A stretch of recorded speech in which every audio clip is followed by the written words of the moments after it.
writing this under an appreciable mental strain, since by tonight I shall be no more.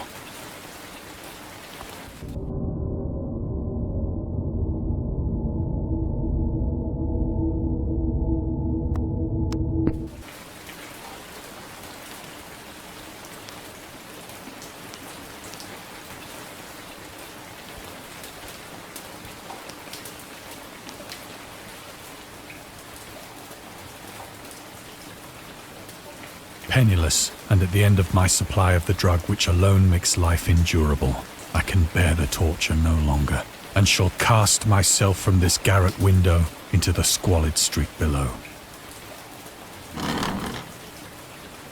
Do not think from my slavery to morphine that I am a weakling or a degenerate. When you have read these hastily scrawled pages, you may guess, though never fully realize, why it is that I must have forgetfulness or death.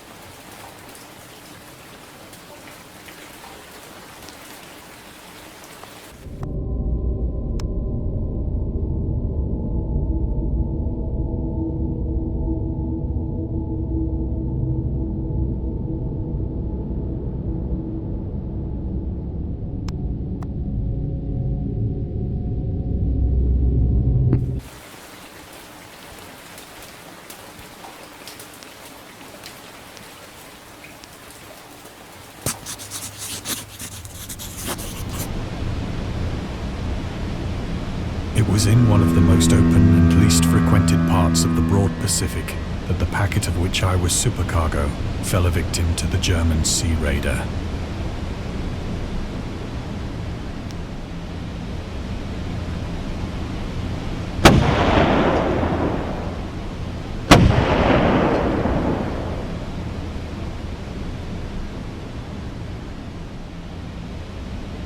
The Great War was then at its very beginning, and the ocean forces of the Hun had not completely sunk to their later degradation. So that our vessel was made a legitimate prize, whilst we of her crew were treated with all the fairness and consideration due us as naval prisoners.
So liberal, indeed, was the discipline of our captors, that 5 days after we were taken, I managed to escape alone, in a small boat, with water and provisions for a good length of time.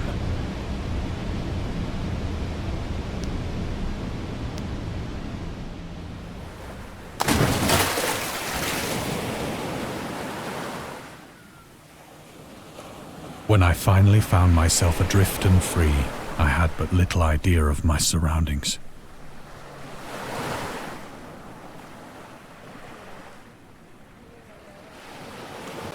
Never a competent navigator, I could only guess vaguely by the sun and stars that I was somewhat south of the equator. Of the longitude, I knew nothing, and no island or coastline was in sight.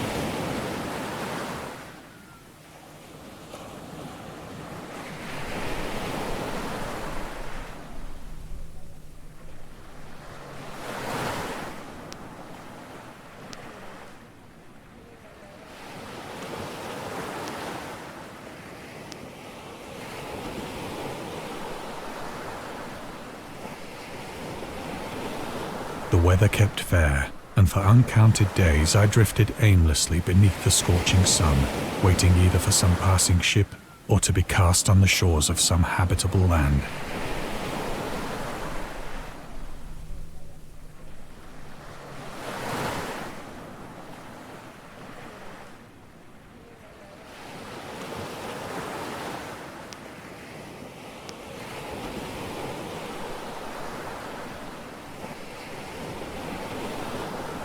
But neither ship nor land appeared, and I began to despair in my solitude upon the heaving vastness of unbroken blue.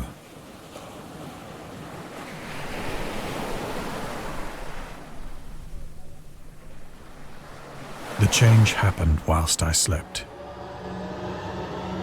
Its details I shall never know, for my slumber, though troubled and dream-infested, was continuous.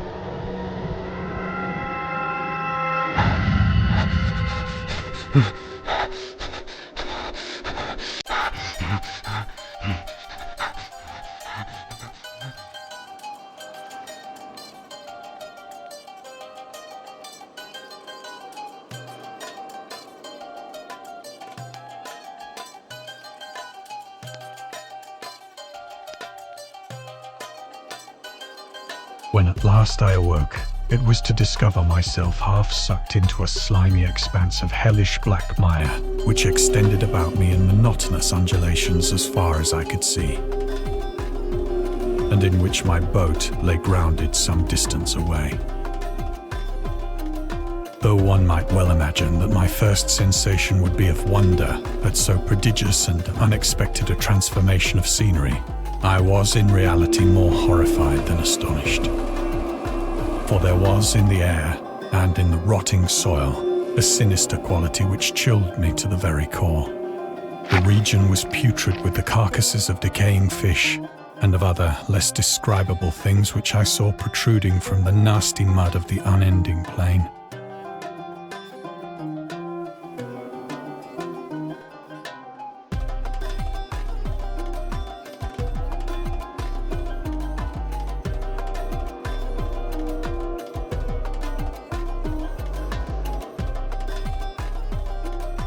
Perhaps I should not hope to convey in mere words the unutterable hideousness that can dwell in absolute silence and barren immensity. There was nothing within hearing and nothing in sight save a vast reach of black slime, yet the very completeness of the stillness and the homogeneity of the landscape oppressed me with a nauseating fear. The sun was blazing down from a sky which seemed to me almost black in its cloudless cruelty.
As I crawled into the stranded boat, I realized that only one theory could explain my position.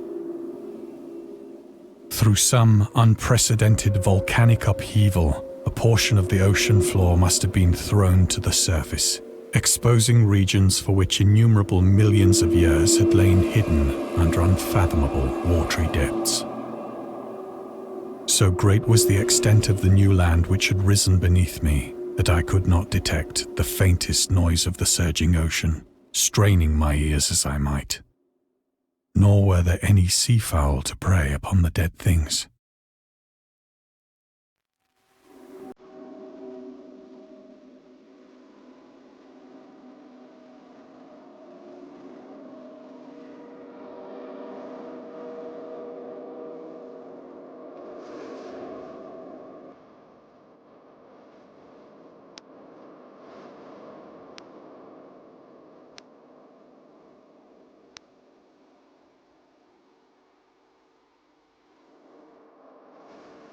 For several hours I sat thinking or brooding in the boat, which lay upon its side and afforded a slight shade as the sun moved across the heavens.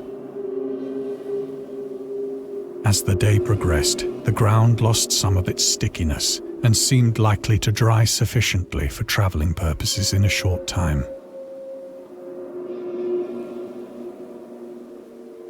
That night I slept but little, and the next day I made for myself a pack containing food and water, preparatory to an overland journey in search of the vanished sea and possible rescue.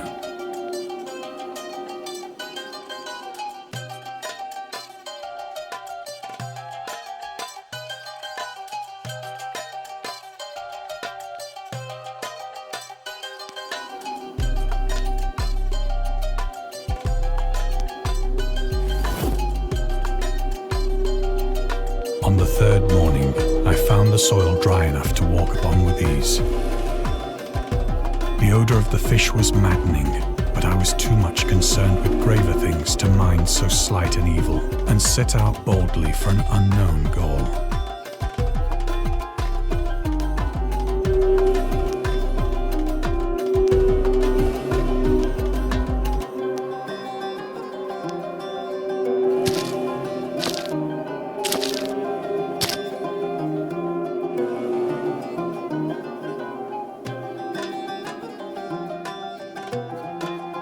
All day I forged steadily westward, guided by a faraway hummock which rose higher than any other elevation on the rolling desert.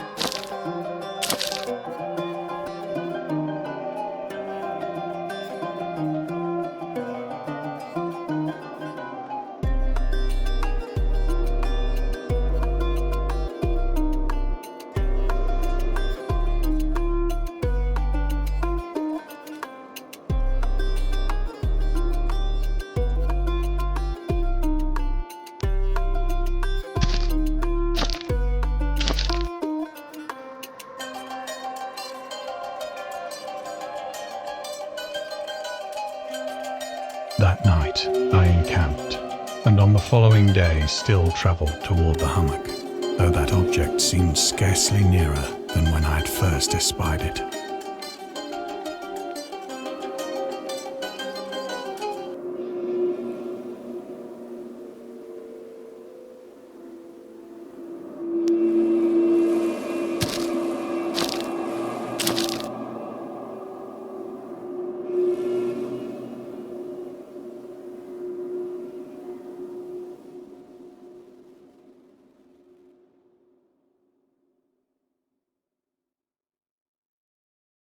By the fourth evening, I attained the base of the mound, which turned out to be much higher than it had appeared from a distance. An intervening valley setting it out in sharper relief from the general surface. Too weary to ascend, I slept in the shadow of the hill.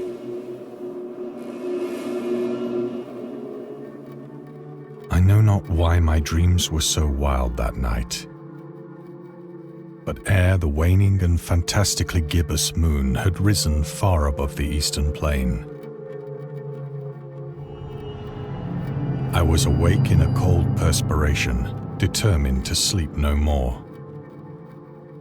Such visions as I had experienced were too much for me to endure again, and in the glow of the moon I saw how unwise I had been to travel by day. Without the glare of the parching sun, my journey would have cost me less energy.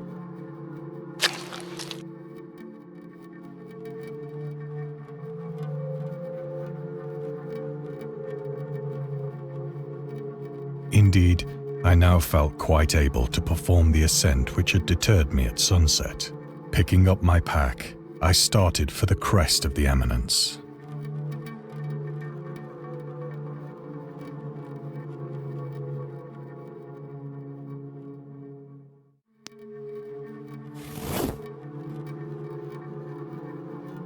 have said that the unbroken monotony of the rolling plain was a source of vague horror to me. But I think my horror was greater when I gained the summit of the mound and looked down the other side into an immeasurable pit or canyon, whose black recesses the moon had not yet soared high enough to illumine. I felt myself on the edge of the world, peering over the rim into a fathomless chaos of eternal night.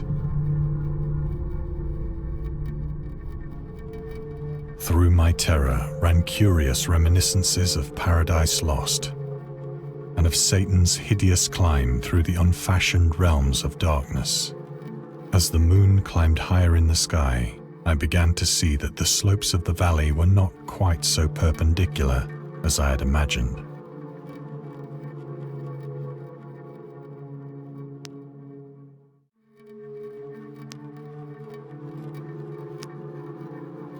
Ledges and outcroppings of rock afforded fairly easy footholds for a descent, whilst after a drop of only a few hundred feet, the declivity became very gradual.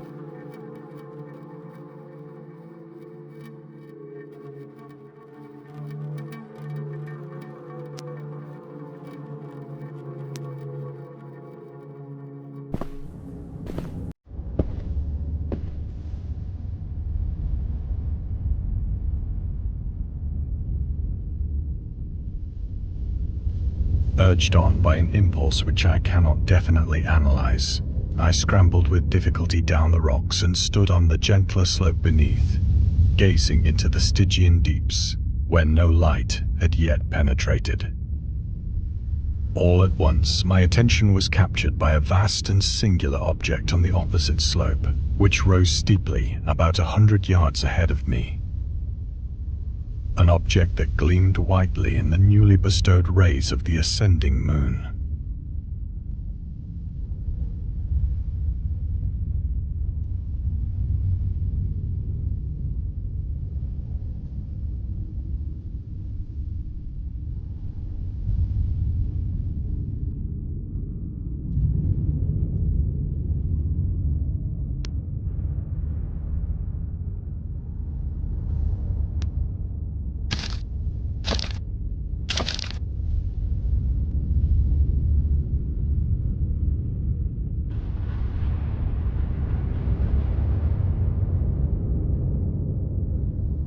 That it was merely a gigantic piece of stone, I soon assured myself.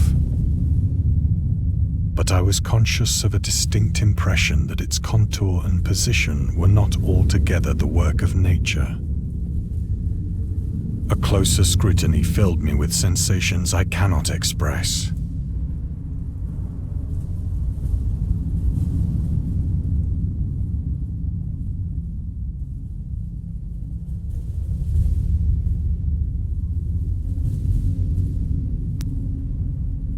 For despite its enormous magnitude and its position in an abyss which had yawned at the bottom of the sea since the world was young, I perceived beyond a doubt that the strange object was a well-shaped monolith, whose massive bulk had known the workmanship and perhaps the worship of living and thinking creatures.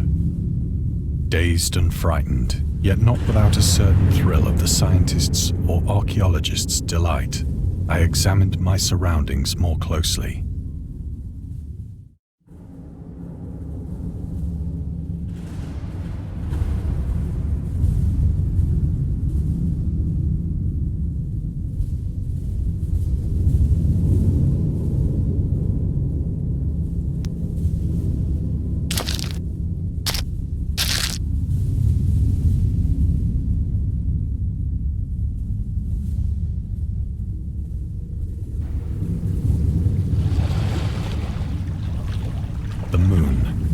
The zenith shone weirdly and vividly above the towering steeps that hemmed in the chasm,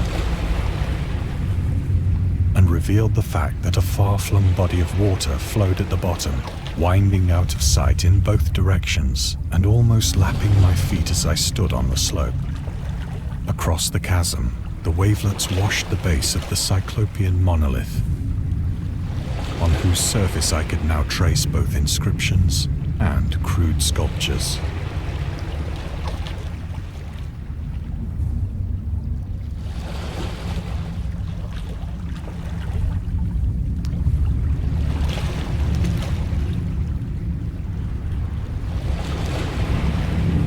The writing was in a system of hieroglyphics unknown to me and unlike anything I'd ever seen in books, consisting for the most part of conventionalized aquatic symbols such as fishes, eels, octopi, crustaceans, mollusks, whales, and the like. Several characters obviously represented marine things which are unknown to the modern world.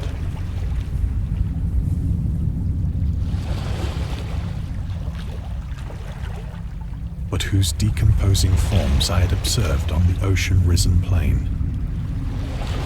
It was the pictorial carving, however, that did most to hold me spellbound.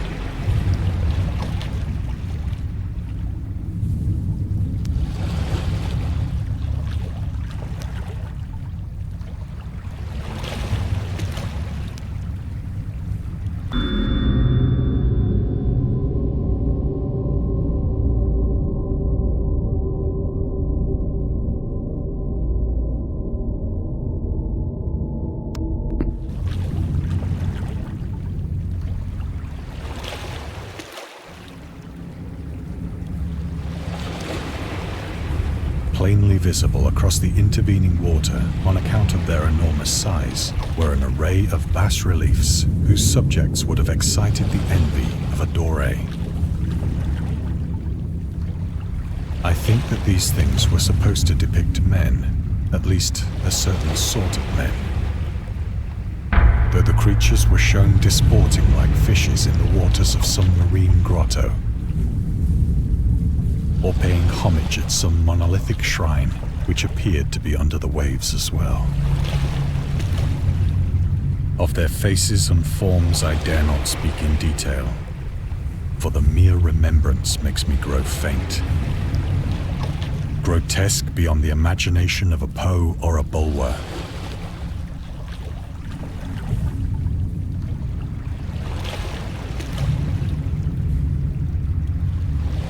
They were damnably human in general outline, despite webbed hands and feet, shockingly wide and flabby lips, glassy, bulging eyes, and other features less pleasant to recall. Curiously enough, they seemed to have been chiseled badly out of proportion with their scenic background. For one of the creatures was shown in the act of killing a whale, represented as but little larger than himself.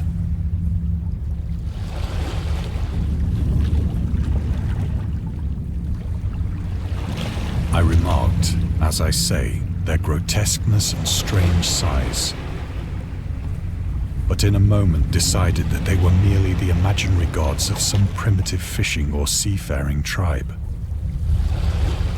Some tribe whose last descendant had perished eras before the first ancestor of the Piltdown or Neanderthal man was born.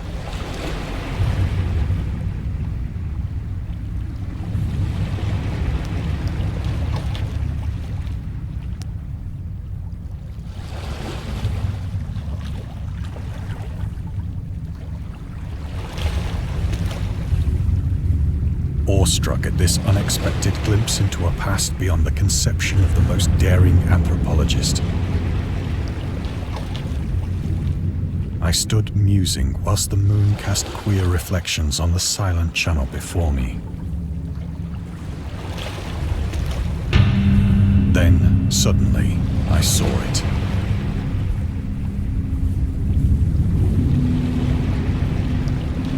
With only a slight churning to mark its rise to the surface, the thing slid into view above the dark waters.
nightmares to the monolith.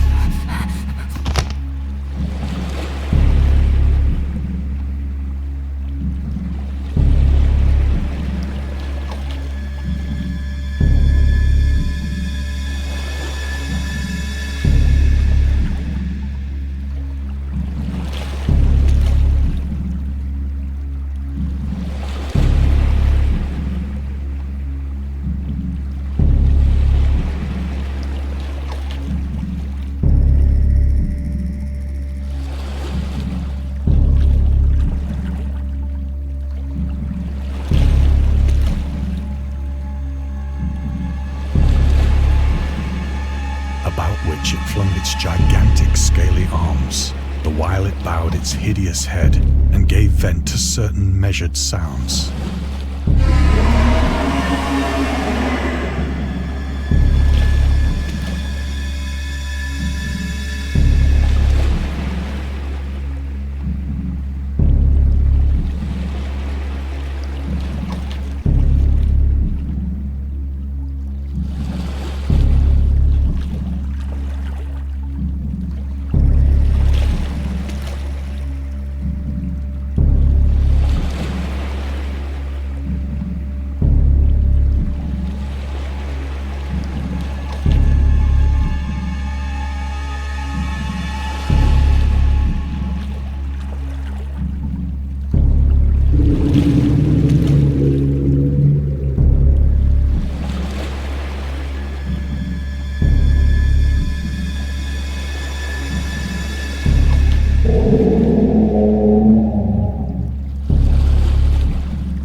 Frantic ascent of the slope and cliff, and of my delirious journey back to the stranded boat, I remember little.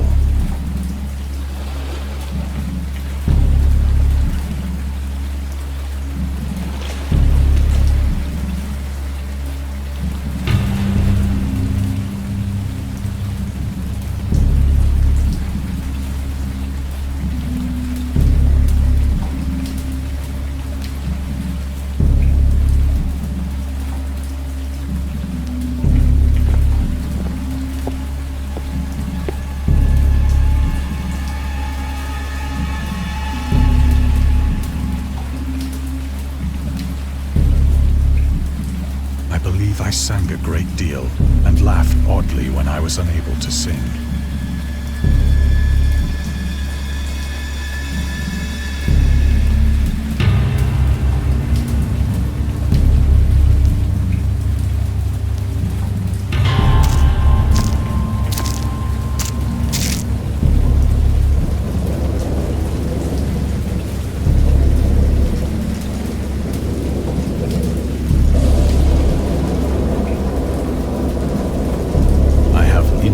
Recollection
When I came out of the shadows, I was in a San Francisco hospital.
Brought thither by the captain of the American ship which had picked up my boat in mid-ocean.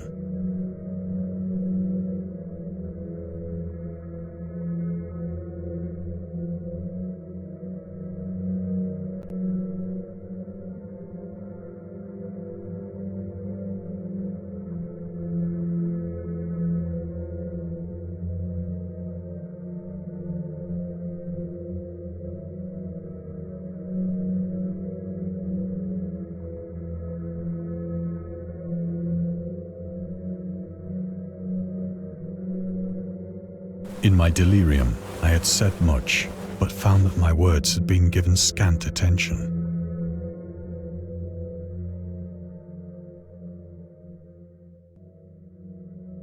Of any land upheaval in the Pacific, nor did I deem it necessary to insist upon a thing which I knew they could not believe.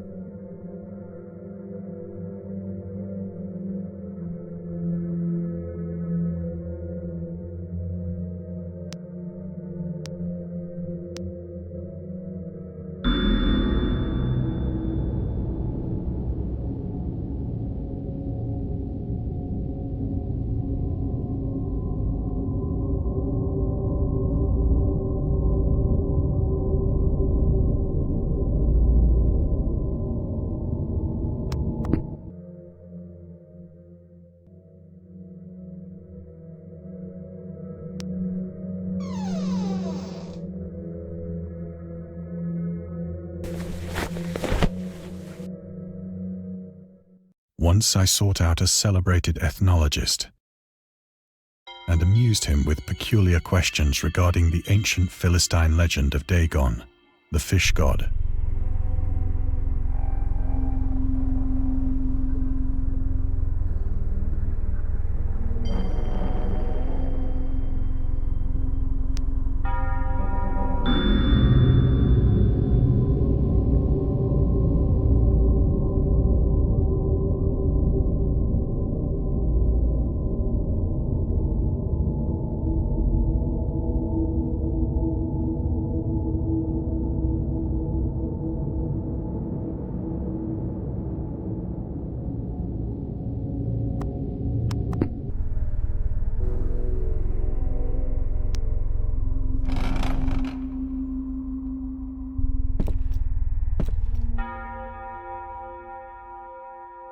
But soon perceiving that he was hopelessly conventional, I did not press my inquiries.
It is at night, especially when the moon is gibbous and waning, that I see the thing.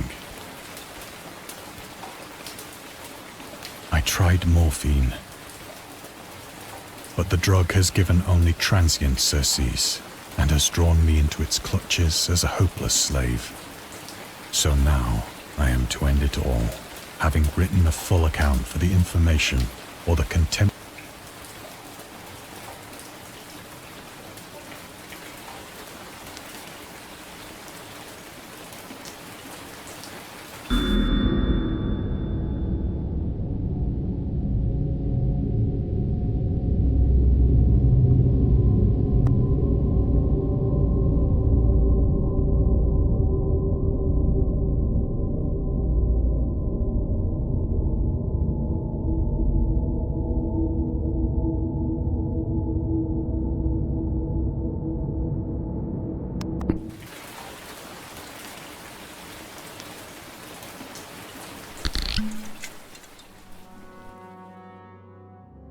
Often, I ask myself if it could not all have been a pure phantasm.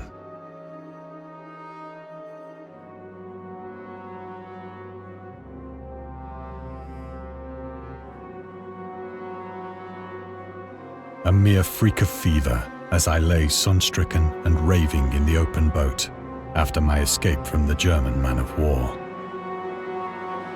This I ask myself, but ever does there come before me a hideously vivid vision in reply. I cannot think of the deep sea without shuddering at the nameless things that may at this very moment be crawling and floundering on its slimy bed.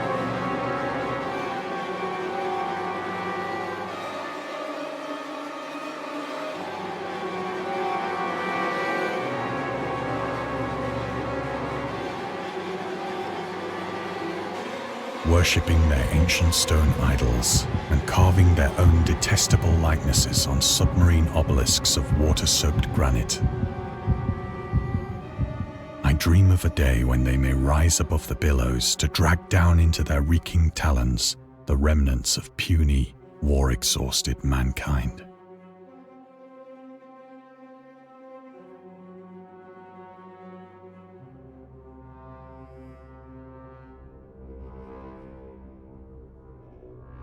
Of a day when the land shall sink, and the dark ocean shall ascend amidst universal pandemonium.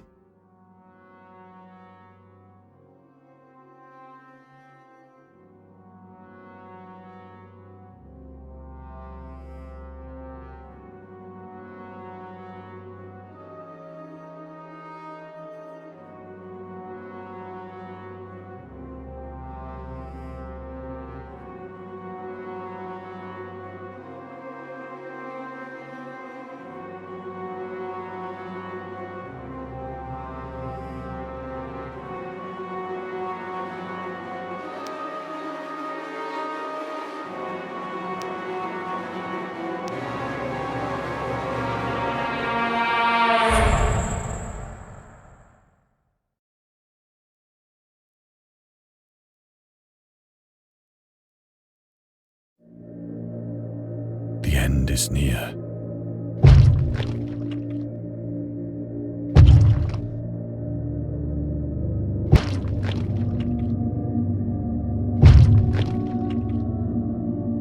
I hear a noise at the door, as of some immense slippery body lumbering against it.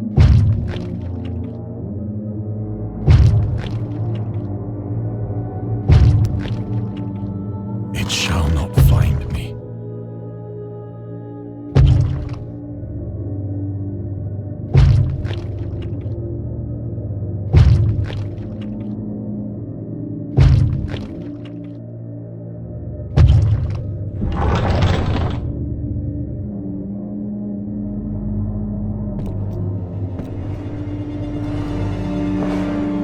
God, that hand!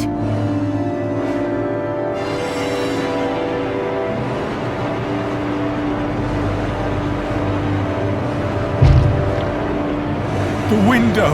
The window!